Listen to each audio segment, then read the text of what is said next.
Hi Karthik. Hi. ఏంటి అప్పుడే పడుకున్నారు? లేవండి. ప్లీజ్ పడుకోని. అంతాక్షరి ఆడదాం అందరం. అబ్బా బోర్. ముందు లేవండి. పోనీ ఇంకేదైనా సినిమా డైలాగులు అంతాక్షరి. సరే మీరు ఆడలేనంటున్నారు కదా, ఓకేలే. లేవన్రా. మనం ఆడలేమంటాడా? వాడికి మనం ఏంటో చూపియాలి. మరి పెద్దనాన్న వస్తే ఆ బండోని మీద తోసేద్దాం. ఓకే సరే ఆడతాం. అరే వాడికి ఏంటి కార్తిక్, మొత్తానికి అందరినీ నిద్రలేపు తీసుకొచ్చావు.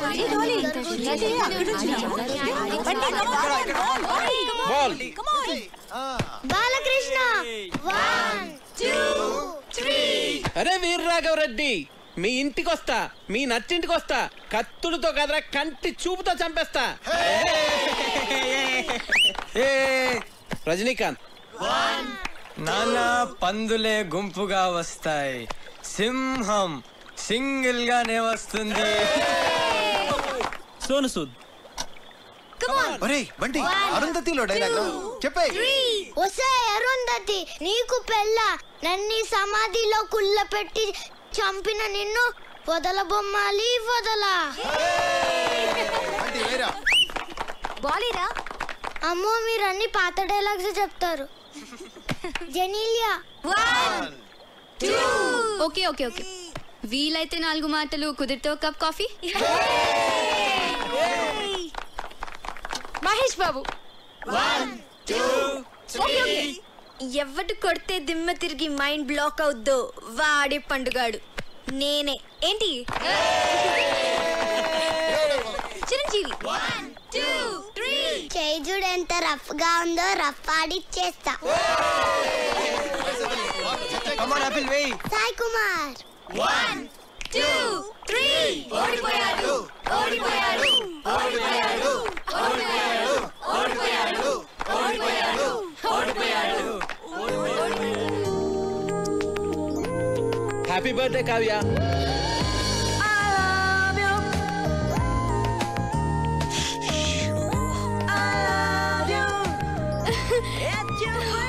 Many happy returns of the day. Thank you.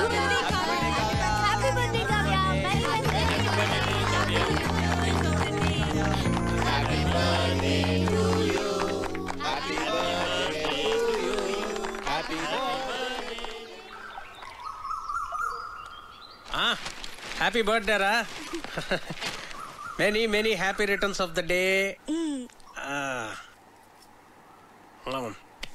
నువ్వు ఎప్పుడు ఇలాగే సంతోషంగా ఉండాలి. నీ బర్త్డే గిఫ్ట్. థ్యాంక్స్ నాన్న.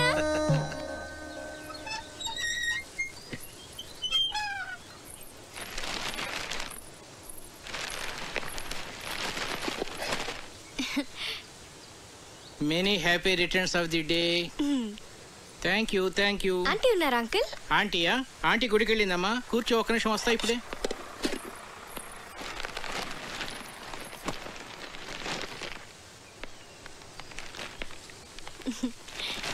బార్నవిటా తీసుకో. Thanks uncle. ఎలా ఉందమ్మా? బానే ఉంది కానీ ఇదే ఏదోలా ఉంది. ఆడ్ పేరు కదా. చాలా. అదే నీకు చెప్పాలనుకున్నాను. అందుకే ఈడు జోడు అంటారు.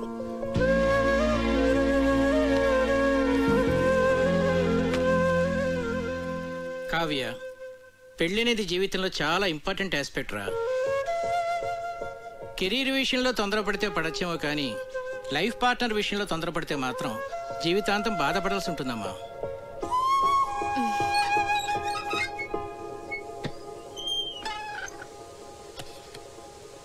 అంకుల్, మీరు ఆంటీతో హ్యాపీగానే ఉన్నారుగా?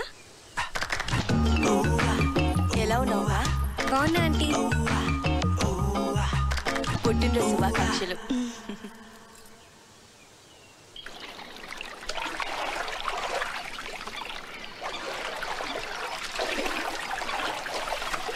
హ్యాపీ బర్త్డే అమ్మా. థ్యాంక్స్. నీకెలా తెలుసు? తెలుసమ్మా, అయ్యగారు బలేవారమ్మా. ఆయన రాత్రి అంతా తిరుగుతూనే ఉన్నారమ్మా. ఎందుకు? ఇంకెందుకమ్మా, మీకు గిఫ్ట్ కొనాలని.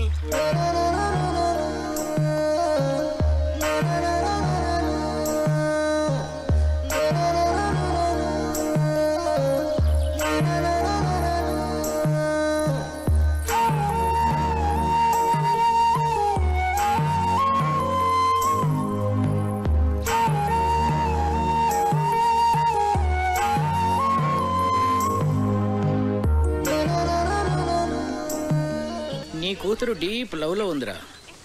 లావుగా ఉన్న నా భార్యను ఎగ్జాంపుల్గా చూపించి నువ్వు హ్యాపీగానే ఉన్నావు కదా అంకుల్ అని అడిగింది. నీ కూతురిని నిలదీయకుండా కరెక్ట్గానే డీల్ చేసావురా. నాకు ఇప్పుడు ఏం చేయాలో అర్థం కావట్లేదురా. భయపడకు, ఇందులోంచి మన అమ్మాయిని ఎలా బయటికి తీసుకురావాలో నేను ఆలోచిస్తాను.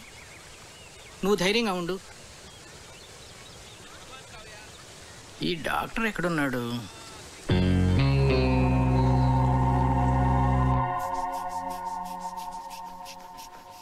ఏంటి మీ పెద్దనాన్నకి ఏమైంది? ఇది general health checkup. Monthly once ఇంట్లో అందరికీ జరుగుతుంది. ఇది పెద్దనాన్న రూల్.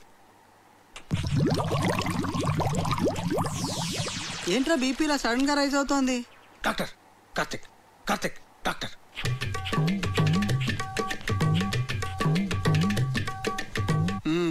Okay, BP normal.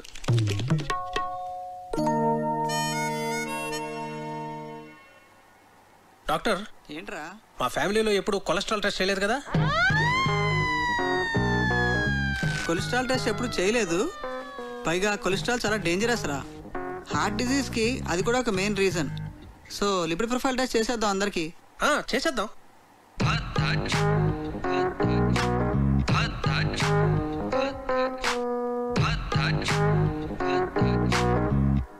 అనగనగా ఒక రాజు, ఆ రాజుకేమో 7 కొడుకులు.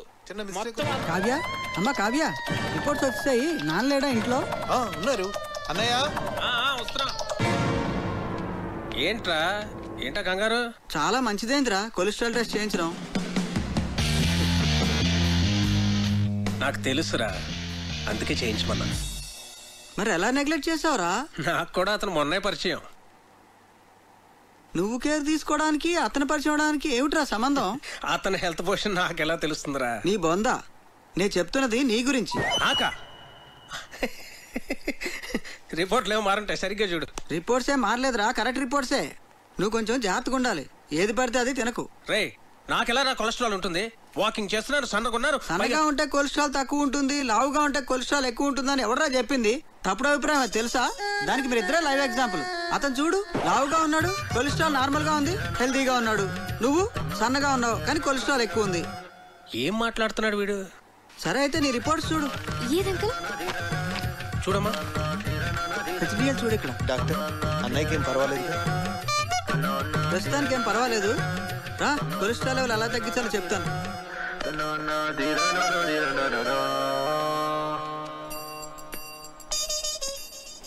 ఆ టెడ్డీ బేర్ గడికి గ్యాస్ట్రిక్ ట్రబుల్, స్టమక్ క్యాన్సర్ ఉంటుంది. డాక్టర్ని పిలిపించాను. ఇప్పుడు ఏం జరిగిందో చూడు. నీకు బీపీ ఉందని తెలిసింది కదరా? ముందు లేదు, ఇప్పుడు ఆడ వల్ల వచ్చింది. వాడు దొరుకుతాడు అనుకున్నాను, నువ్వు దొరుకుతావని నాకేం తెలుసు? వాడిని ఎలా రా ఇక్కడి నుంచి తరివేయడం? Lakshmipati, wait and see.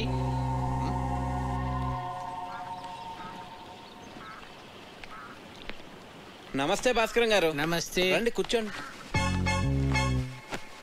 Karthik, నిన్ను ప్రశ్న అడగనా? అడగండి.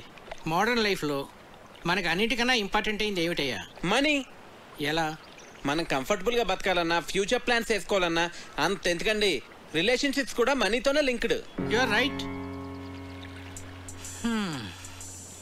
కానీ ఒక్కోసారి బళ్ళు ఓడలు అవుతాయి, ఓడలు బళ్ళు అవుతాయి. ఏమీ చెప్పలేమయ్యా, మన చేతిలో ఏమీ లేదు. ఏమైందండి? మీరేమైనా ఫైనాన్షియల్ క్రైసిస్లో ఉన్నారా? చీచీ, నాకేం కాలేదయ్యా, మన లక్ష్మీపతికే. ఆయనకేమైందండి? ఆయనకేం కాలేదు. ఆయనతో ఉంటే మనకవుతుంది. ఉన్న ఆస్తి అంతా కోర్టు గొడవల్లో పోయిందయ్యా. వాడు మాత్రం ఈ విషయం ఇంట్లో చెప్పకుండా అప్పులు చేసి బతికేస్తున్నాడు. ఉన్న కాస్త డబ్బు ఇదిగో ఈ ఇంటి మీద ఖర్చు పెట్టాడు. నిజంగానా? నా మీద ఒట్టయ్యా బాబు. అందుకే ఈ మధ్య వాడితో నేను కలిసి తిరగటంలా. అవసరమైతే తప్ప మాట్లాడలేదు కూడా. ఏదో ఒక రోజు పొద్దున్నే వచ్చి ఓ 10 లక్షలు అప్పు అడిగాడు అనుకో, ఫ్రెండ్షిప్లో కాదనలేం కదా. ఇదంతా నీకు తెలీదు, అందుకే ఏదో జాగ్రత్తగా ఉంటామని చెప్తున్నాను.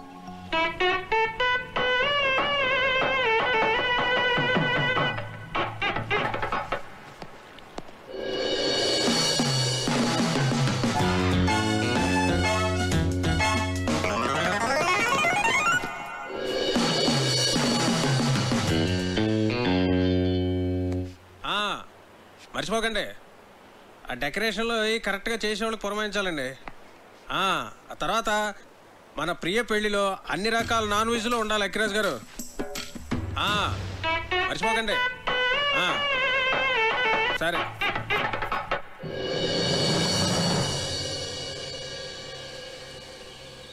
కార్తిక్ విషయం నాన్న మీ ఎవరితోనూ మాట్లాడలేదా? అదే మాకు అర్థం కావడం లేదు. ఏం జరిగినట్టే చాలా నార్మల్గా బిహేవ్ చేస్తున్నారు బావగారు. ఏం మాట్లాడినా ప్రియా పెళ్లి విషయం మాత్రం మాట్లాడుతున్నారే కానీ కార్తిక్ విషయం మాత్రం ఎత్తడం లేదే.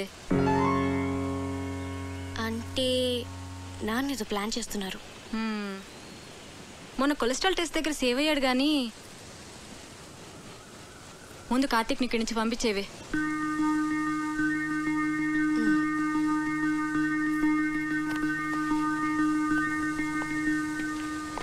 కార్తిక్ నీ గురించి వస్తున్నాను. నేను నీ గురించి వస్తున్నాను. ఏ ఎందుకు ఊరికి పోతావా? టికెట్ తీసేనా? మీ నాన్న ఫైనాన్షియల్ స్టేటస్ గురించి నీకు తెలుసా? ఏ కట్నం అడుగుతావా? మీకెవరికి అర్థం కావట్లేదు. లైఫ్ అంటే లగ్జరీసే కాదు కావ్య, లయబిలిటీస్ కూడా.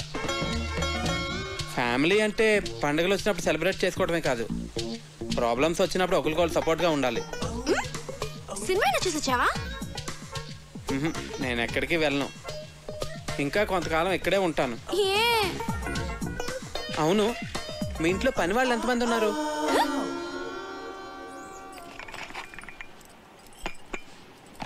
అయ్యగారు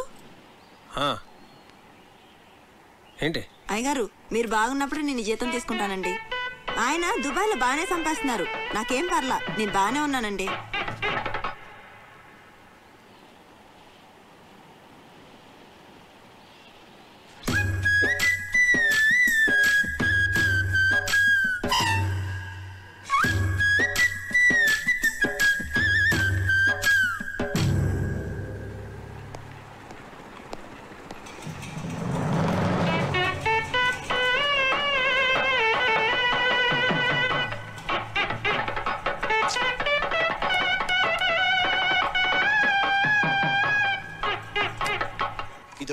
చాలురా కావ్య. తిను కార్తిక్, కొంచెమే చాలు. చూస్తున్నావు, తినే తినవే. మరి నెయ్యి తర్వాత వేస్తాను. కళ్యాణి, మండువాల ఫ్యాన్స్ అయి ఊరుకునే తిరుగుతున్నాయి, చూస్తే ఎవరూ లేరు. నేను ఆఫ్ చేసేసాను. అలా కరెంట్ అయి వేస్ట్ చేయకండి. రేపు నుంచి వేడి నీళ్లు గీజర్తో కాయొద్దు, కరెంట్ బిల్ ఎక్కువ వస్తుంది, అనవసరమైన ఖర్చు. తాటిమట్లో ఎండు కొబ్బరాకులు ఎవరు పడితే వాళ్ళు పట్టుకుపోతున్నారు, వాటితోనే నీళ్లు కాయి. ఇలా చేస్తే మనం ప్రతి నెల 300 కరెంట్ మీద సేవ్ చేయొచ్చు. సరేనా? అలాగే బాబు. అంకల్ ఒకసారి ఇటు రండి. ఇటు రండి అంకల్. మీరేం కంగారు పడకండి, నేను ఇక్కడ అన్ని సెట్ చేసి వెళ్తాను. భాస్కర్ గారు నాకు అన్ని చెప్పారు. దగ్గరండి దగ్గరండి. భాస్కర్ గారు మీకు ఫ్రెండే కావచ్చు, కాకపోతే మీరు అనుకున్నంత మంచి వ్యక్తి కాదు అంకల్. పోచండి పోచండి.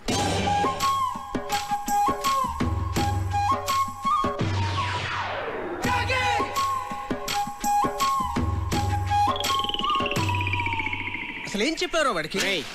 నువ్వు కంగారు పడకు, నన్ను కంగారు పెట్టుకో. అసలు ఏం జరిగిందిరా?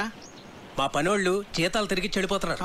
ఆ టెడ్డీ బేర్ గడమో పొదుపు చర్యలు అంటాడు, పైగా ఆ భాస్కరం మీరు అనుకున్నంత మంచోడు కాదంటాడేంట్రా. ఇలా అడ్డం తిరిగిందేమిట్రా కదా. నన్ను కొంచెం స్థిమితంగా ఆలోచించుకునేరా. భాస్కరం గారు, రిజిస్టర్ పోస్ట్ ఇంట్లో ఇచ్చానండి. రాజుగారు, నేను విన్నది నిజమేనా అండి? మీరేం భయపడకండి, మన ఊరు మొత్తం మీతోనే ఉంది. ఉంటానండి. ఇదిరా నా పరిస్థితి. ఏం చెప్పావురా వాడికి?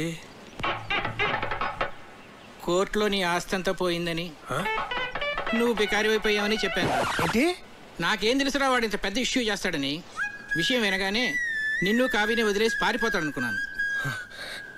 రే, ఏదోటి చేయరా బాబు, లేకపోతే ఈస్ట్ గోదావరి ప్రజలందరూ చందాలేసి నా కుటుంబాన్ని పోషిస్తామనేలాగా ఉన్నారు. సర్లే, నేనే ఏదో ఒకటి చేస్తాను, నువ్వు కంగారు పడకు. అసలు నీకేమైంది? ఎందుకు అలా బిహేవ్ చేస్తున్నావు?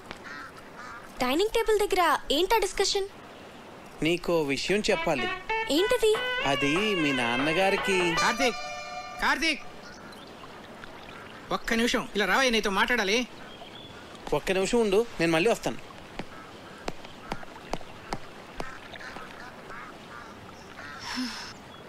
నీకు గుడ్ న్యూస్ అయ్యా, లక్ష్మీపతి గారి ఆస్తి అంతా తిరిగి వచ్చేసింది. అదేంటండి కోర్టులో పోయిందన్నారుగా? హైకోర్టులో నెగ్గాడయ్యా. జడ్జి గారు స్వయంగా ఫోన్ చేసి నాకు చెప్పారు.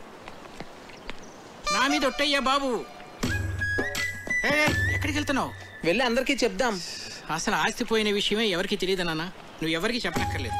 కామ్గా ఉండు, మా బుజ్జి తండ్రి కదా.